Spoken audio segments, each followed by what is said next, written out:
Donc on continue notre cours. On s'est arrêté le système d'équations index. Donc on a dit que les solutions des équations successives qu'on avait écrites demandent de l'intuition, mais l'utilisation de la méthode sur un grand nombre de robots industriels a permis de constater que les principaux types rencontrés sont peu nombreux. C'est ce qui est regroupé dans le tableau 4.1 lorsqu'on vient faire notre identification. Donc certains robots ont une solution qui est évidente, d'autres nécessitent quelques développements qui sont présentés en annexe 1 que je vais vous envoyer. Vous allez trouver la résolution de chaque type d'équation qui est listée dans le tableau 4.1. Il est où le tableau? Voilà, qui est ici, dans ce tableau. C'est les types d'équations qu'on va rencontrer lorsqu'on viendra faire notre identification de la matrice de gauche, où on a une articulation isolée, et dans la matrice de droite, où en fait, on a une partie du modèle géométrique direct. Donc maintenant, on va voir un exemple. Ce qu'on va voir, c'est l'exemple du robot Stobli, l'effet 6 degrés de liberté. Donc avant de voir l'exemple, on va parler un peu de l'architecture ou bien de l'architecture, il n'y a pas de ce robot. Donc ce qu'on trouve, c'est que la plupart des robots industriels à 6 degrés de liberté vont comporter 3 axes concurrents. Donc ça veut dire quoi? Donc quand on a un robot à 6 degrés de liberté, en général, qu'est-ce qu'on fait? On utilise les 3 premières articulations pour positionner notre robot, et les 3 dernières articulations pour avoir l'orientation de l'organe terminal. Donc les 3 premières articulations, on va l'utiliser pour la position, et les 3 dernières articulations, on va les utiliser pour l'orientation. Donc pour pouvoir faire ça, je dois avoir un robot où il y a les 3 dernières articulations qui sont faites sous forme d'un poignet. Et un poignet, comment je peux reconnaître un poignet dans un robot? Donc c'est un robot où les 3 articulations les repères ils sont, ou bien les aides et les repères ils sont sous forme ou bien sont présentés en ayant la particularité d'être des axes concurrents. Donc si je reviens vers le robot Stobli, donc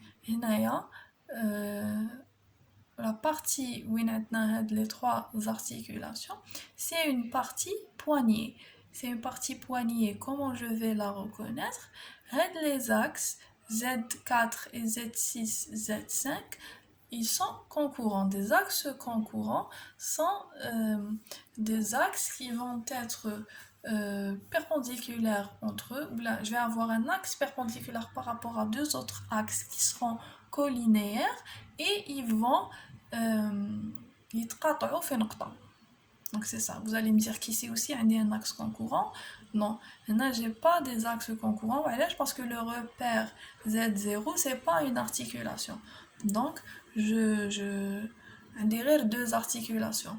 Le cas où là les articulations qui vont former un poignet, c'est en fait 3 articulations. Je dois avoir 3 articulations qui représentent une formation en axe concurrent. Donc le poignet de la main, va me permettre de positionner l'organe terminal en matière d'orientation. Les 3 axes ils vont nous permettre d'avoir une position sur une distance. Ça veut dire quoi? Ça veut dire que le robot d'IALI Ça veut dire que mon robot, j'ai un petit robot qui est ici, c'est R2D2 de Star Wars, pour ceux qui ne le connaissent pas. Bon, il ne représente pas des axes concurrents et tout, mais par rapport à l'organe terminal, je vais avoir par exemple des articulations qui vont se placer ici pour pouvoir placer à l'organe terminal une position donnée. Et après ici, je vais avoir un poignet rotule. Donc, j'ai un poignet rotule. Mais un poignet rotule, en fait, ça va me permettre quoi? Je vais avoir là-dessus des rotations selon les trois axes possibles. Je vais avoir une position. Donc, le robot تاعي نروح نحط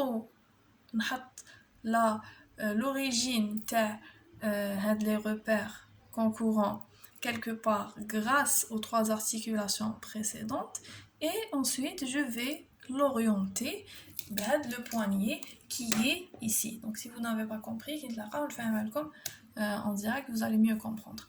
Et donc, j'ai dit que le poignet qui est ici, si j'ai un poignet, je vais savoir que c'est un poignet de robot si les axes des trois dernières articulations représentent des axes concurrents. Les axes concurrents, c'est des axes qui vont un point, qui vont se couper sur un point. Et c'est toujours les trois derniers axes. Pourquoi? Parce que le poignet, il est toujours libre. Je ne vais pas avoir un poignet ici ou là un poignet qui est vers la base. On a expliqué pourquoi c'est pas des axes concurrents. Pourquoi? Parce que le Z0, c'est pas une articulation, c'est la base. Donc les axes concurrents ou bien le poignet, on va toujours le retrouver vers la fin. C'est ce qui caractérise le positionnement en orientation de l'organe terminal. Donc aussi, on peut reconnaître on peut reconnaître un poignet à travers le tableau. Le tableau relatif au robot, le tableau des paramètres. Oui, on doit avoir D5 égale à R5 égale à D6 qui sont nuls. On doit avoir trois articulations route 8 et dans la matrice, les deux matrices de passage je dois avoir sinus alpha 5 différent de 0 et sinus alpha 6 différent de 0. Si on a ces trois conditions, on peut dire qu'en fait les articulations 4, 5, 6 c'est un poignet rotule. Et donc l'avantage d'avoir un poignet rotule dans un robot, c'est de pouvoir faire un découplage position-orientation. C'est ce que je viens d'expliquer. Donc, j'ai pas dit que c'est un découplage, mais en fait, c'est un découplage de la position et de l'orientation. Pourquoi? Parce que les articulations C1, C2 et C3 vont me permettre de positionner dans l'espace l'origine des repères de C5, C4 et C6 qui sont concurrents et donc qui se rencontrent dans un point. Et ensuite, les articulations C4, C5 et C6 vont me permettre de positionner l'orientation de l'organe terminal. Donc j'ai un découplage de position-orientation.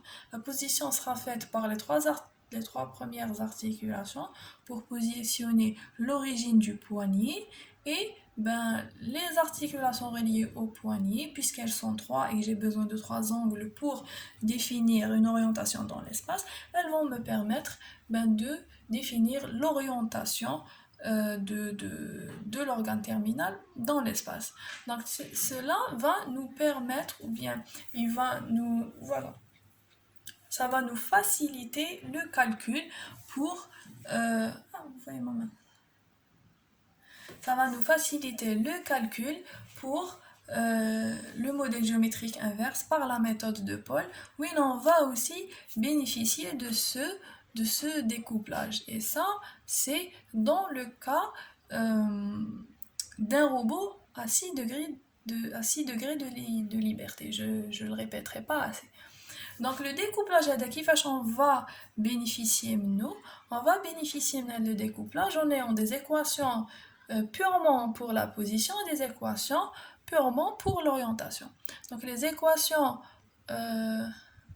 pour la position, c'est, on a dit que la position, elle est définie avec les paramètres articulaires de C1, C2 et C3.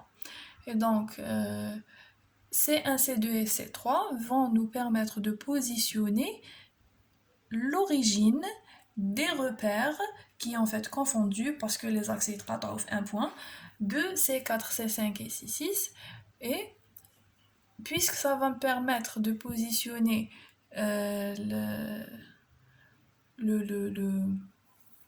l'origine les repères, une fois que je suis à cette position, c'est bon, je vais travailler que sur l'orientation sans changer la position x, y, z de l'origine.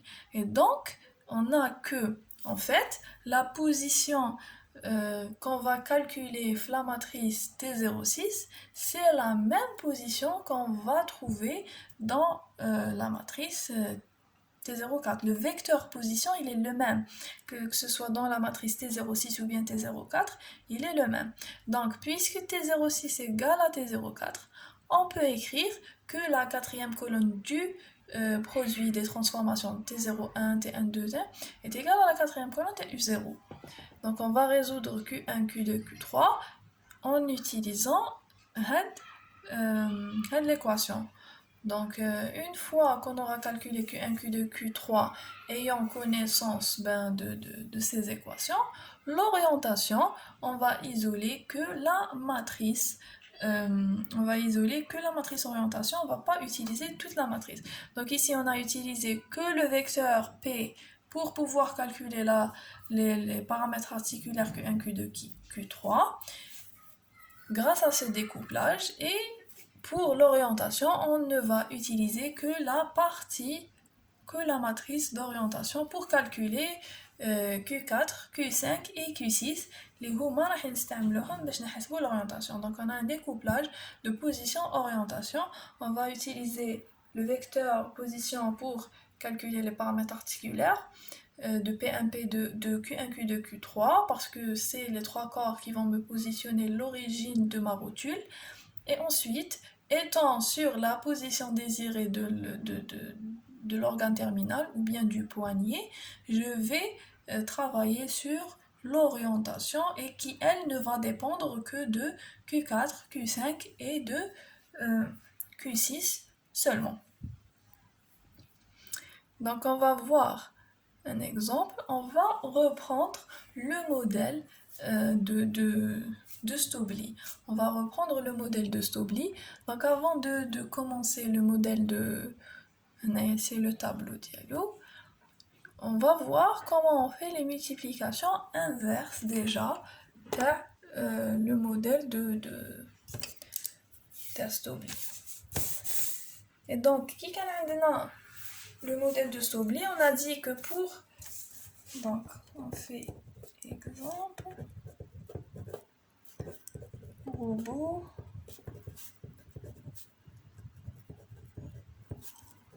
Stobli, on a 6 degrés de liberté. Donc, pour calculer le modèle géométrique direct, on a dit que une fois qu'on a notre tableau, on va définir les matrices de passage de chaque ligne du tableau. Donc chaque ligne va me donner une matrice de passage et ensuite, pour calculer le modèle qui est T06, on va commencer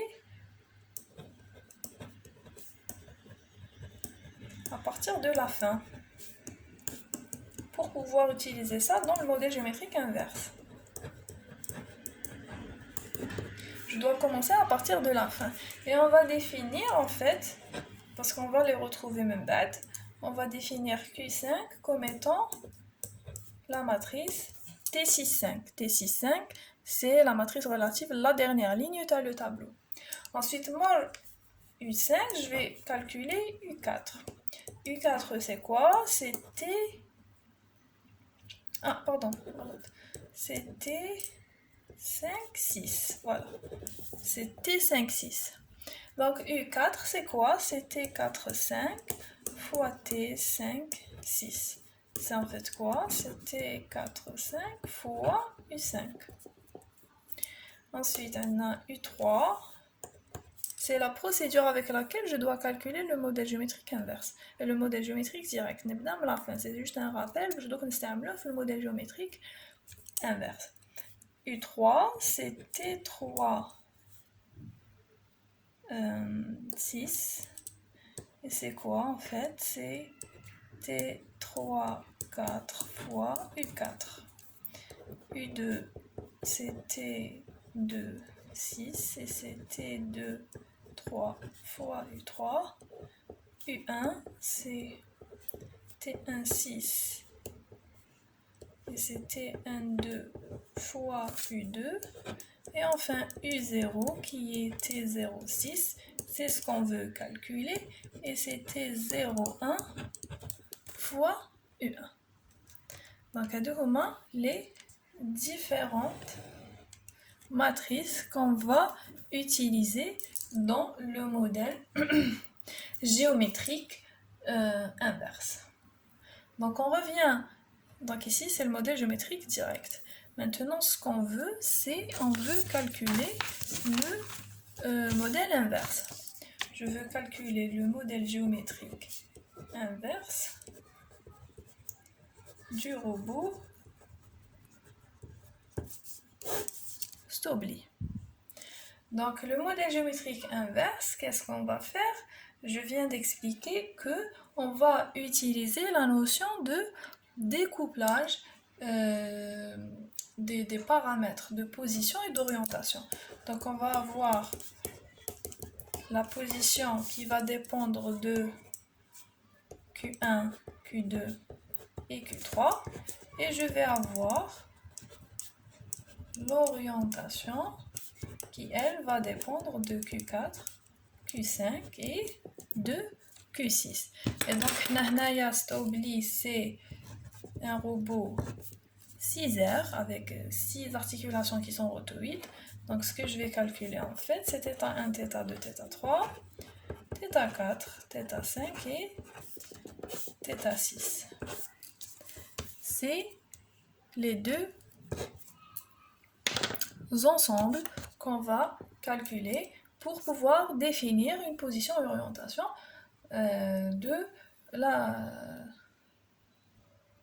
une position et une orientation du robot ou bien de l'organe terminal. Donc, qu'est-ce qu'on connaît à partir du modèle géométrique direct? On a ces différentes matrices, mais les paramètres articulaires Hadouma qui sont inconnus. D'un autre côté, j'ai connu la matrice U0. Elle est connue. La matrice U0 dans le modèle géométrique inverse, elle est connue. Ça représente ça représente la position et orientation désirée. Ça va représenter T01 désiré. Donc ici, je vais avoir des composantes qui sont connues. La première partie qu'on va faire, c'est la position. La position, on a dit qu'elle dépend de θ1, θ2 et θ3. Donc la position, puisqu'elle dépend de θ1, de θ2 et θ3,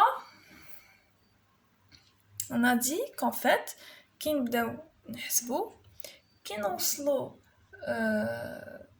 la colonne, voilà, ici.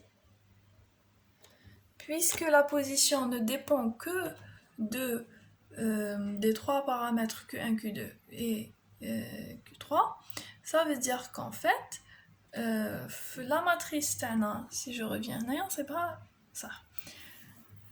Ça veut dire que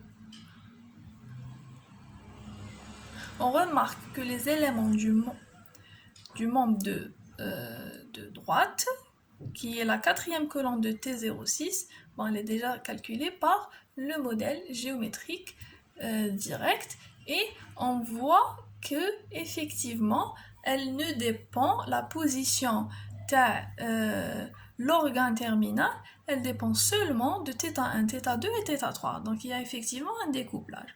Donc la partie ici, c'est Px, Py, Pz et 1. La partie ici, elle est égale à quoi? Elle est égale à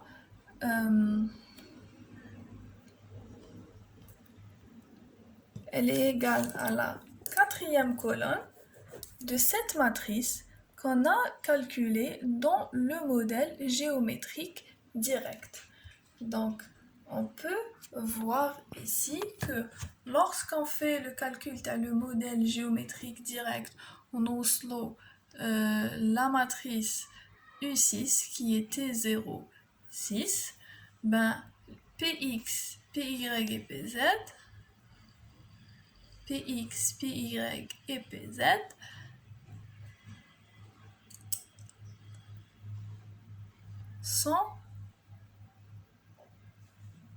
sont les mêmes en fait que P04. P04.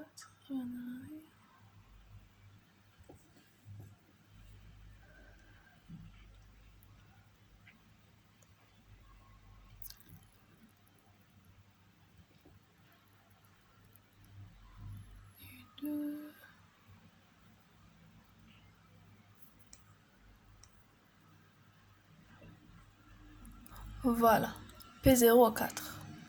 Tac, tac, tac. C'est les mêmes.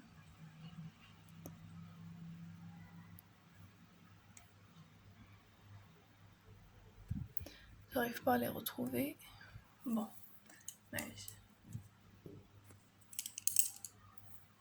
Donc, Hinaya, qu'est-ce qu'on va faire? On va commencer à partir de la fin et essayer de faire le développement. Donc, je vais vous le faire dans une autre vidéo parce que là, j'ai dépassé